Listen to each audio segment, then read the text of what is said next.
Hi everyone. So these are some of the slides that are available to you here. So do make sure you take a look at this. I'm not going to be going through everything here, but I do want to highlight a couple things.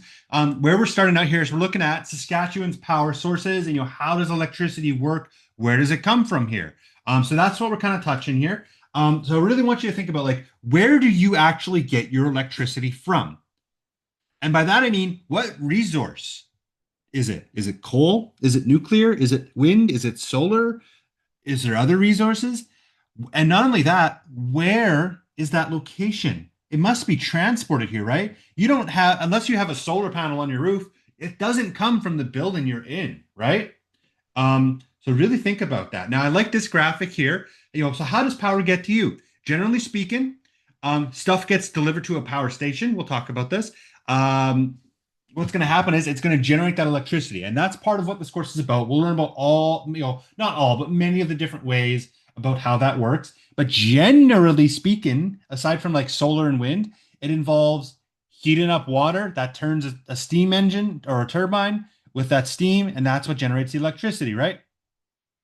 So then what happens is we've generated the electricity, it's going to start getting transported. Now it's going to lose some of its potency as it travels, right? Um, some of it kind of bleeds out from the power lines. And eventually it makes its way to you, right? So it goes from power plant to transportation to you, and then you use it. So here is where you can find a map here. This is the most up-to-date version, but you can also go on the website. You will have to do that at some point. But these are where you're from. So take a look at where you're actually located here, right? So Humboldt is about right. Humboldt's about right here on the map. So, where's our closest energy? If I'm from Humboldt, where's my closest energy station? Probably eight, the power station there, or five.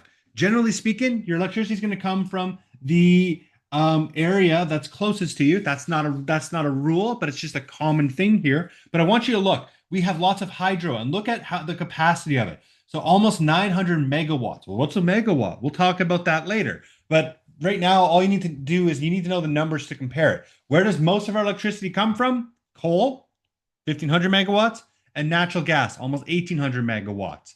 Then it's hydro and wind. There's other ones as well. We just got, for example, we're doing a very large solar farm. We have a large solar farm in Saskatoon that was made as well. But there's another one that was just approved, so we'll talk about that later. But you can see like these are where they're all located, and at one point you're going to have to actually research into one of these, and part of this week here. So again, this is the link. It should also be linked into the LMS. Um, Again, just another link here. This is again another really wait. Oh, sorry, this is the most up to date one. My bad. Here we go. Whoops. So I like this picture because it really shows a good concept here. Generally speaking, though, what's happening here is so we're being given a resource. In this case, it's coal, and we're going to use just easy numbers here. Let's assume that a lump of coal is 100 units of power, right?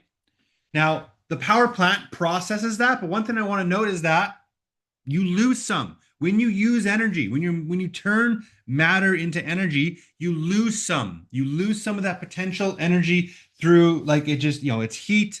It's not 100% efficient, whatever it is. But we input 100 units, we only got out 62, so you can see there was a really big loss here. Now what happens is it has to go into the transmission lines, so we've lost most of it just from trying to generate electricity. So we only have 38 of the original 100.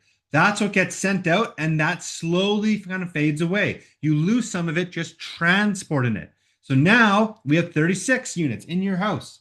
And then in the things you use, in a traditional light bulb, not so much LEDs now, but in a traditional light bulb, if you ever touched one of those ones, they get hot. That was mostly through like heat. So even the appliances we use, even in modern era, aren't 100% efficient. They're really good now, but they're not 100% efficient. And we'll talk about that in a second. Um, Now, if we look at like what a transformer is, a transformer can either raise or lower the voltage of something. You don't need to necessarily understand like what that does, but that's just what's used to help. transport and use electricity. It serves two different purposes here. So, like what's a transformer? This is an example of a transformer. What's a transmission line? You've seen these giant things here. And eventually they turn to these regular power poles. These are different things. You can even see it in the picture. Entirely different purposes. This transmits electricity, it moves it. This is, something that you're more likely to use it. That means there's places nearby using the power. Um, so like what resources can produce power? You have solar, you have oil, you have wind, you have hydro, you have coal, and a whole bunch of other ones. There's tons of different resources out there. We have geothermal, there's biomass, there's nuclear, there's natural gas, hydro, and tons of them. So there is a video here. You will want to give this a quick watch here. You have the link here. It's about a 2-minute video. So how much does it cost to use electricity? This rate's a couple years old now. In one of your assignments, I'll give you the actual real rate that I included. It's modern. But generally speaking, how does electricity charge for you, the person, just for a resident? We're not going to go into industry right now.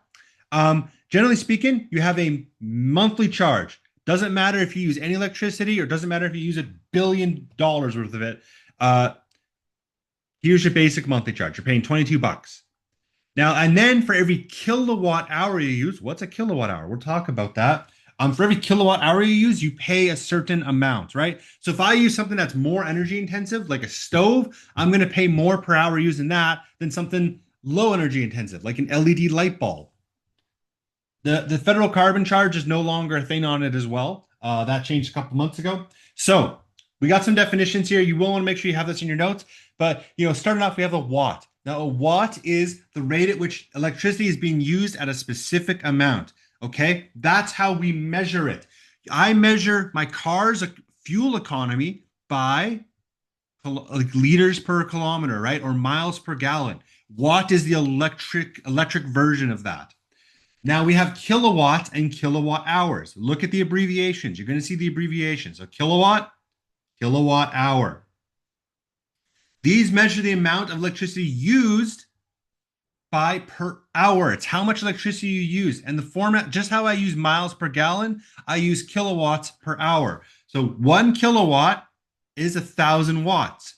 And 1 kilowatt hour is 1 hour of using electricity at 1,000 watts. So if I have 5 kilowatt hours, it's using 5 of these.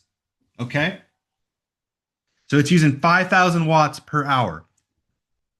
A megawatt is 1,000 kilowatts. So when I talked earlier about how coal use for coal we get like 900 from hydro.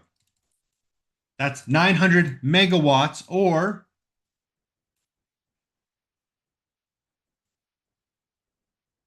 900,000 kilowatts. So I'm going to give you an example here.